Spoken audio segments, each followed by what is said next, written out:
जी, ये दिवाज का offline software है। ये आपका यूज़र नेम आ गया एडमिन का और 2 यूज़र बनाए हुए हैं मैंने अभी फ़िलहाल यहाँ पर एक एडमिन का यूज़र बनाया हुआ है, एक यूज़र के नाम से बनाया हुआ है। जो यूज़र का नेम से जो मैंने बनाया हुआ वो हमारे सेल्स पर्सन होगा, उसका एंट्री उसकी स्क्रीन अलग होगी, मेरी दिवाज की स्क्रीन अलग होगी। तो यहाँ पे मैंने पासवर्ड डाल दिया, अभी मैंने 1 2 3 रखा हुआ है, ये आप चेंज भी कर सकते हैं। 1 2 3 के लिए क्लियर किया। उसके बाद मेरे से पूछता है कि ये शिफ्ट कौन सी है, शिफ्ट की ओपनिंग बैलेंस जो होगा, ओपनिंग बैलेंस कितने से स्टार्ट कर रहे हैं आप ये, मैं कहता हूँ कि 200 रुपये से स्टार्ट कर रहा हूँ। मैं इसको कंटिन्यू करता हूँ, कंटिन्यू करने के बाद ये मेरा एक प्रिंट आ जाएगा प्रिंटर से, ये मैं रख लूँगा यहाँ पर। ये मैंने कुछ सेल्स बनाई हैं आज की डैशबोर्ड का मैं आपको थोड़ा सा बता देता हूँ। ये टोटल सेल 3 हुई हैं और टोटल सेल्स जो है 2940 हुआ है। ये जो हमारे डैशबोर्ड है ये शिफ्ट वाइज नहीं होता, ये होता है डेट वाइज। अभी मेरे पास कस्टमर कितने हैं, 2 कस्टमर हैं, यहाँ पर 69 आइटम्स आ जाते हैं। 69 आइटम्स आने के बाद ये बता देता है एक और चीज़, most selling item, product quantity wise, most selling product amount wise, यहाँ पे अमाउंट वाइज़ आ जाते हैं, यहाँ पे क्वांटिटी वाइज़ आ जाती है। ठीक है, दोनों में डिफरेंस देख सकते हैं, एक में क्वांटिटी है और एक में अमाउंट है। रिसेंटली सेल जो लास्ट मेरी सेल है वो मेरी कौन सी थी, वो मेरी ये वाली थी, यहाँ पर ये आ जाता है। इसके बाद आ जाता है मेरे पास प्रोडक्ट रीच पार लेवल, जो मेरे आइटम पार लेवल पे एक्सीड कर चुके होते हैं वो मेरे आइटम्स यहाँ पे आते हैं। यहाँ पर मंथली सेल का ग्राफ आ जाएगा, यहाँ पे वीकली सेल का, यहाँ पे ईयरली सेल का ग्राफ आ जाता है। ग्राफ वाइज भी बना हुआ, ये पूरा डैशबोर्ड है। डैशबोर्ड के हिसाब से ही मैं आपको समझाता जाऊँगा। ठीक है, ये डैशबोर्ड आ गया, इसका मैं एक और स्क्रीन भी खोल लेता हूँ ताकि जो सेल्स होंगी वो मैं उसका इम्पैक्ट भी आपको दिखा सकूँ। ठीक है, यहाँ पे इन्वेंट्री आ जाते हैं। इन्वेंट्री में सबसे पहले ब्रांड आपकी बन जाती है, वन टाइम ही बनती है। ब्रांड में आप कुछ भी बना सकते हैं, एबीसी लिख के आप उसको सेव कर लेंगे तो वो इसी नीचे कॉर्नर जो मैंने एक ब्रांड बनाया हुआ इसके नीचे आ जाएगा। कैटेगरी भी इसी तरीके से है, एक दफ़ा आप ऐड करेंगे और इसी के नीचे बन जाएगा। बस यहाँ पर नेम लिखना है, एबीसी लिखेंगे और आप सेव कर देंगे तो वो इसी के नीचे इनको के नीचे आ जाएगा। इसके बाद आ जाते हैं प्रोडक्ट। प्रोडक्ट में मैं आपको जल्दी जल्दी बताता हूँ प्रोडक्ट कैसे बनेंगे। प्रोडक्ट में नेम आपका आ जाएगा, फॉर एग्जांपल जैसे मैंने एबीसी मैंने नेम ले लिया, यहाँ पे बारकोड आ जाएगा मेरा, इसका 1 2 3 इसका बारकोड में डाल देता हूँ। कॉस्ट प्राइस आएगी, सेल प्राइस आएगी, कॉस्ट प्राइस में यहाँ डाल देता हूँ, सेल प्राइस में यहाँ डाल देता हूँ 30 रुपीज़। पार लेवल जो मेरा जो नोटिफिकेशन, पार लेवल का मेरा नोटिफिकेशन मेरा यहाँ भी दिखाता है कि कौन से आइटम जो हैं वो उस पार लेवल पे पहुँच चुके हैं। ठीक है, यहाँ पे मैं पार लेवल डाल दूंगा। फॉर एग्जांपल जब ये मेरा आइटम 20 क्वांटिटी पे पहुँच जाए तो वो नोटिफिकेशन मेरे को यहाँ पर दे दे। ठीक है, एक नोटिफिकेशन भी दे रहा है और एक डैशबोर्ड में यहाँ पर भी दे रहा है। ठीक है, और उसके बाद यहाँ पर मैं आ जाता हूँ कि जो मेरे रिटेल की अमाउंट होती हैं वो मेरे आइटम वाइज ही होते हैं।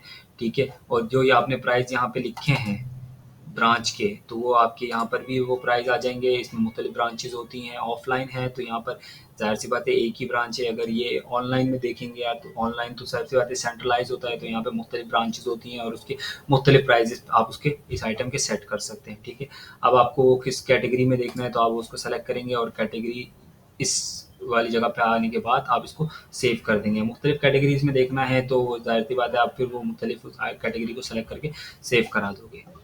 उसके बाद हम आ जाते हैं नेक्स्ट, हमारा आ जाता है प्रोडक्ट बारकोड। प्रोडक्ट बारकोड निकालने का भी तरीका ये है कि जब मैं यहाँ पर 1 2 3 लूँगा तो यहाँ पर ये ऐड कराऊँगा। जो बारकोड हम खुद जनरेट करते हैं, हमारी कंपनी जनरेट करती है, वो आप इसका प्रीव्यू करेंगे, प्रिंट करेंगे तो आपके जो बारकोड प्रिंटर होगा उससे प्रिंट निकल आएगा। हम जो प्रेफर करते हैं वो ज़्यादातर ये प्रेफर करते हैं कि आप ज़ेब्रा का जो बारकोड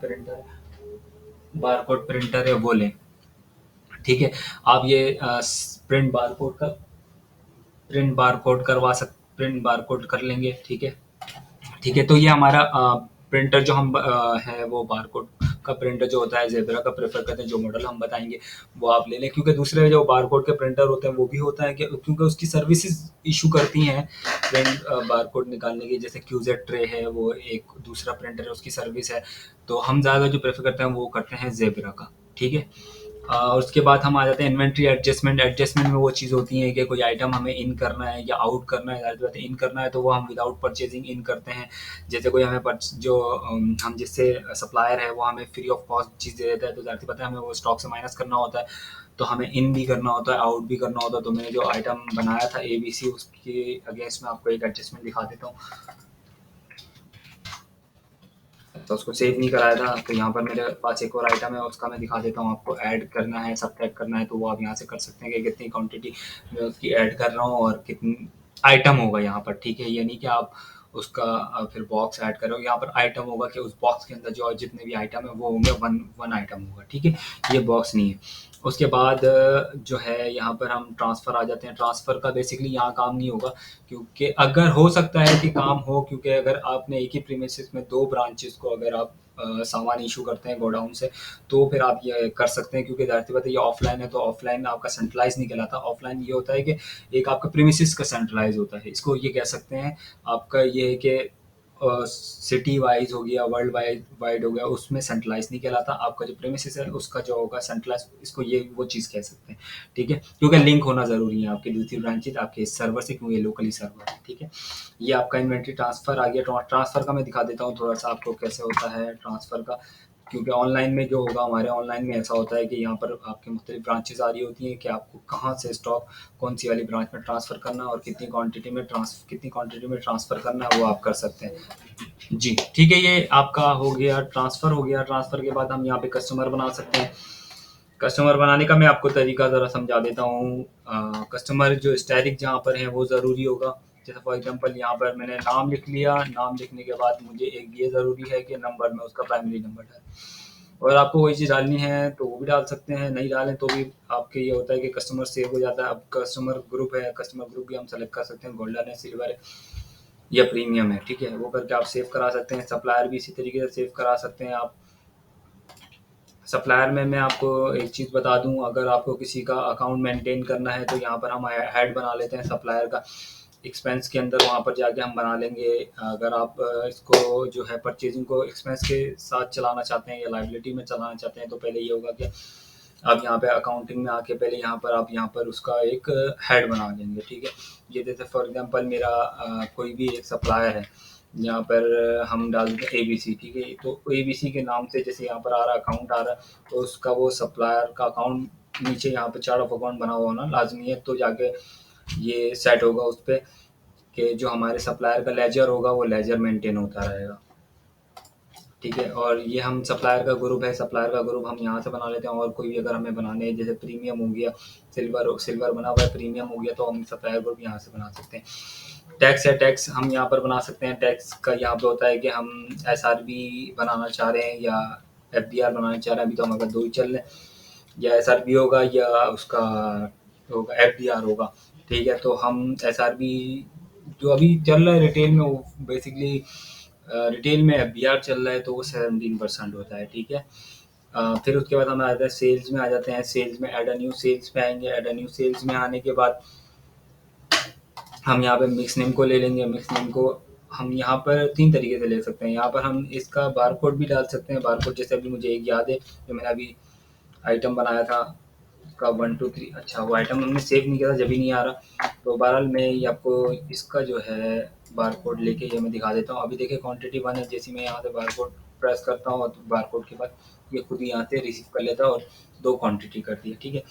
तो यहाँ पर हम बारकोड भी डाल सकते हैं, इसका नेम भी लिख सकते हैं, नेम से भी सर्च हो जाएगा, नेम से भी आ जाएगा। और यहाँ पर हम कैटेगरी भी देख सकते हैं और ब्रांड से भी हम ले सकते हैं। और यहाँ पर आइटम डायरेक्ट भी सेलेक्ट कर सकते हैं। मीन्स कि ये आइटम आपके पास स्क्रीन आ गई, ये आपके पास कैटेगरी की स्क्रीन आ गई और ये हमारे पास ब्रांड की स्क्रीन आ गई, ठीक है। 1 2 3 4 एंड नेम 5, ठीक है। तो हम इस तरीके से उसको पंच कर सकते हैं। अ, फिर उसके बाद हम आते हैं आइटम में, पेमेंट में। पेमेंट आए, पेमेंट यहाँ पर पेमेंट के बहुत सारे सिनेरियो थे। पेमेंट मोड है आपका, कैश आ गया, चेक आ गया, क्रेडिट कार्ड आ गया, मल्टी पेमेंट आ गया, पार्टी अकाउंट हो गया, बहुत सारा आ गया, ठीक है। पार्टी अकाउंट हम उसका करेंगे जो हमारे पास हमने कस्टमर बनाया होगा किसी के नेम से, ताकि हमारा जो लेजर हो, पार्टी अकाउंट हो उधार, हम उसी से उधार लेंगे, ठीक है। वर्किंग कस्टमर पे कभी भी आपका पार्टी अकाउंट जनरेट नहीं होगा, क्योंकि आप पकड़ ही नहीं पाएंगे कि ये किसकी जो है फॉर एग्जाम्पल 280 रुपये हैं, ये किसके अगेंस्ट मेरे पास पार्टी अकाउंट में मौजूद है। तो इसलिए ये कोशिश करेगा कि देखिएगा कि वर्किंग कस्टमर होना ज़रूरी है, ठीक। वो नेम वाला जो है कस्टमर होना ज़रूरी है। यहाँ पे वर्किंग कस्टमर पार्टी अकाउंट नहीं, वर्किंग पे सिर्फ कैश और क्रेडिट कार्ड हो सकता है, ठीक है। अच्छा, तो हम इसको कैश कर देते हैं, ठीक है। कैश में अगर फॉर एग्जांपल इन्होंने 280 की अगेंस्ट आपको दिए हैं 500, ठीक है। तो यहाँ पर ये बता देगा कैश रिटर्न हो, ये आपके फ्रंट पे भी शो करवा देगा कि 500 रुपीज़ लिए और 220 रुपीज़ हम रिटर्न कर रहे हैं। ये आ गया। ये आने के बाद हमें जैसे फॉर एग्जांपल लेजर मेंटेन करना है, तो मैं लेजर मेंटेन करता हूँ। एक यहाँ से अगर नया कस्टमर आया है और मुझे सेव करवाना है, तो मैं ज़रूरी नहीं कि यहाँ से कस्टमर पे जाऊँगा, मैं यहाँ पे प्लस करूँगा और यहाँ पर भी मैं बना सकता हूँ। ठीक है, एबीसी कस्टमर है मेरा, ये नंबर मैंने डाल दिया, सेव कर दिया, तो ये मेरा कस्टमर बन गया। ठीक है, मैंने इसलिए कस्टमर पे सेल बना रहा हूँ क्योंकि मैं आपको बता सकूँगा पार्टी अकाउंट कि जब अमाउंट आती है 3 दिन बाद या 4 दिन बाद, वो मैं कहाँ से रिसीव कर सकता हूँ अपने पास। ठीक है, 280 रुपीज़ का ये मैंने सेल किया है। इसके बाद मैं करता हूँ पेमेंट। पेमेंट करने के बाद मैं यहाँ पर आता हूँ पार्टी अकाउंट, पार्टी अकाउंट करता हूँ। पार्टी अकाउंट करते ही मैं यहाँ पर इसको ज़ीरो कर दूंगा। क्यों? क्योंकि मैंने उससे कोई कैश रिसीव नहीं किए हैं। ठीक है, तो मैं सबमिट करूँगा, ये मेरा पार्टी अकाउंट पे क्लोज हो जाएगा। ये रिसिप्ट फिर मैं उनको दे दूंगा, कस्टमर को दे दूंगा। ठीक है, अब मैं इसका ये दिखाता हूँ आपको कि जब ये 2-3 दिन बाद जब आपके पास ये आएंगे आपको पेमेंट देने, तो आप यहाँ से एबीसी ले लेंगे। ये देखें 280 रुपीज़ है। ठीक है, तो ये जब आपको अमाउंट दे देंगे तो आप यहाँ पर डाल देंगे 280 रुपीज़। मिक्स भी हो सकता है, फॉर एग्जांपल जैसे यहाँ पर एक ही इनवाइस के आ रहे हैं 280 आ रहे हैं और एक इनवाइस के आ रहे हैं 700, तो क्या कितने हो जाएंगे? 980 हो जाएंगे दोनों को मिला के। तो आप वो क्या कर रहे हैं, दोनों की मद में आपको 500 रुपीज़ दे रहे हैं, तो आप कैसे भी करके चार्ज कर सकते हैं अमाउंट। ठीक है, ज़रूरी नहीं है कि एक ही इनवाइस हो तो एक ही इनवाइस को क्लियर करता जाऊँ, नहीं, आप यहाँ पे मिक्स भी ले सकते हैं अमाउंट। ठीक है, यहाँ पर मैं इसके ले लेता हूँ 280 रुपीज़ ये पे, ताकि आपको इसका सिनेरियो भी क्लियर हो जाएगा। ये आपका आ गया। ठीक है, सेल सारा आपका कंप्लीट हो चुका है। व्यू ऑल सेल देख सकते हैं यहाँ पे कि मैंने अब तक कितनी सेल्स की हैं, वो देख सकते हैं। व्यू ऑल होल्ड से सेल देख सकते हैं, जो सेल्स मेरी होल्ड में पड़ी हुई हैं। सेल रिटर्न कर सकते हैं। सेल रिटर्न, अगर सेल रिटर्न अगर आपको करना है, कोई आप किसी कस्टमर से सेल रिटर्न करें तो सेल रिटर्न कर सकते हैं। मैनेज डिलीवरी चालान बना सकते हैं कि अगर हमने कस्टमर के पास हम खुद अगर पहुंचा रहे हैं, तो हमारी गाड़ी के साथ जो चालान जाएगा वो हम ये करेंगे कि हम अपने जो ड्राइवर है उसको यहाँ पे डिलीवरी चालान बना के दे देते हैं कि भाई ये आइटम है और ये आपको गेट पास मिल गया और ये आपकी फर्म से बाहर निकल रही है गाड़ी। ठीक है, तो ये वो हो जाएगा। उसके बाद हम आते हैं परचेज में। परचेज में हमारे पास ये होता है कि दो सिनेरियो है। एक तो मैनेज परचेज ऑर्डर होता है। मैनेज परचेज ऑर्डर का ये मतलब है कि हम जब कोई एक परचेज बनाते हैं, या अच्छा, मैनेज परचेज ऑर्डर का ये भी मैं आपको बता दूं कि मैनेज परचेज ऑर्डर जो होता है, ये जो आपका जो परचेज का जो यूज़र होता है वो खोल सकता है। ठीक है, परचेज का यूज़र हम अलग बनाते हैं, कैश का यूज़र हम अलग बनाते हैं, सबका यूज़र हम एक अलग बनाते हैं। ठीक है, तो ये एडमिन है, तो मैं यहाँ से डायरेक्ट आपको ऐड अ न्यू परचेज बता देता हूँ। शो ग्रिड करेंगे। शो ग्रिड में आने के बाद हम ये करेंगे, फॉर एग्जांपल ये परचेज क्या हम परचेज कर रहे हैं, ये हमने 2-3 आइटम ले लिए। 2-3 आइटम लेने के बाद मैंने ये बता दिया कि मुझे कितनी कॉस्ट में आया है। ये फॉर एग्जांपल मैं इससे डाल देता हूँ 50 रुपये। ये कितनी कॉस्ट से मैंने परचेज किया है, यहाँ पर हम डाल देते हैं 100 और यहाँ पर हम डाल देते हैं, इसको डिलीट कर देते हैं यहाँ से भी, तो पे ही रखते हैं। ठीक है, सप्लायर मैंने यहाँ से ले लिया दिवाज। दिवाज सप्लायर लेने के बाद मैं कह देता हूँ कि फाइनलाइज परचेज करनी है। मैंने ये 2 आइटम ले लिए हैं। ठीक है, 2 आइटम यहाँ पर भी यही है कि पार्टी अकाउंट की सूरत में मैं परचेज कर रहा हूँ, ये कैश की सूरत में परचेज कर रहा हूँ। ठीक है, पार्टी अकाउंट कर लेते हैं। कैश तो सिंपल है कि मैं यहाँ पे 150 डालूंगा और कैश हो जाएगा। ठीक है, पार्टी अकाउंट करते हैं इसको हम, ताकि मैं ये दिखा दूँ कि पार्टी अकाउंट कैसे मेंटेन हो रहा होता है। सबमिट किया। सबमिट करने पे ये हम सप्लायर को ये हम इनवाइस दे देंगे। ठीक है, हमने पार्टी अकाउंट लिया था, ये मैं आपको इनवाइस दिखाने के बाद दिखा देता हूँ। ये इनवाइस बन गई। ये इनवाइस बनाने के बाद यहाँ पर जो आएगा पेमेंट। ठीक है, जो हमने कैश का दिखाया था, जो सेल की थी, वो हम यहाँ रिसिप्ट से देखेंगे, और जो हमने उसका बनाया था परचेज जो हमने बनाई थी, वो हम पेमेंट करते हैं। ज़ाहिर सी बात है हम पेमेंट कर रहे हैं उनको।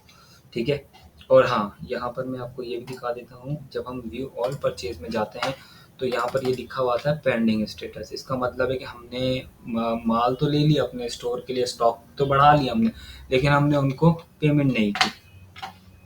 तो पेमेंट करने के लिए हम यहाँ आते हैं, ऐड अ न्यू पेमेंट करते हैं। ऐड अ न्यू पेमेंट करने के हमसे यहाँ से सप्लायर सेलेक्ट करेंगे, तो देखें 150 में मैंने उनसे परचेजिंग की थी, तो यहाँ पर ये मैं अमाउंट डाल दूंगा कि मैं अब इनको 150 रुपीज़ दे रहा हूँ, सेव पेमेंट करता हूँ।